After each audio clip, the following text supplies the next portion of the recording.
para sa ating mga kaibigan na nakakapanood ngayon sa ating Facebook. Nais po namin ihatid sa inyo na ang kapayapaan ay pwede nating makakamtan. Tama.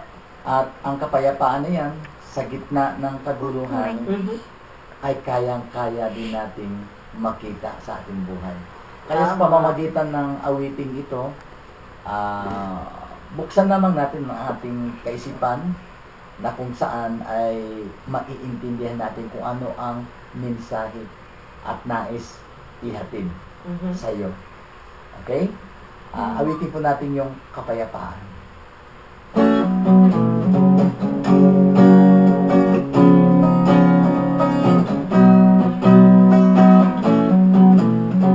O sadya bang kailangan tayo'y makipagsapalaran sa ating pamumuhay dito sa sanlibutan?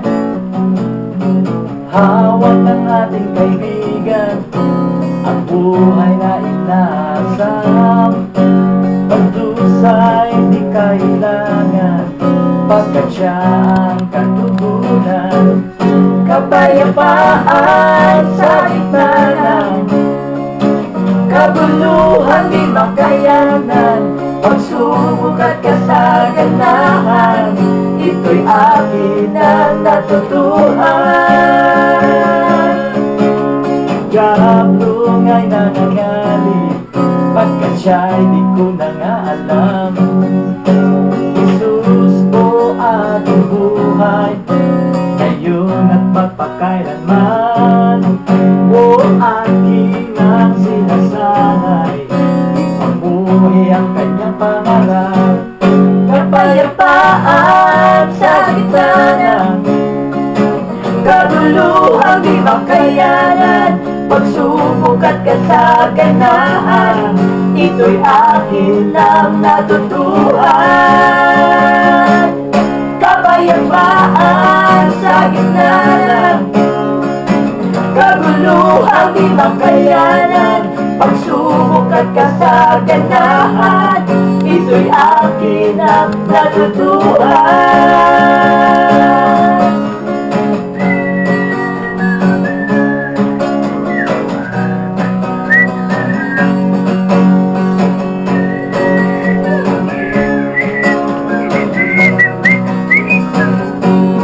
Kapayapaan sa gitna ng kabuluhan, di makayanan. Pagsubok at kasaganahan, ito'y akin ang natutuhan. Kapayapaan sa gitna ng kabuluhan, di makayanan. Pagsubok at kasaganahan, ito'y akin ang natutuhan.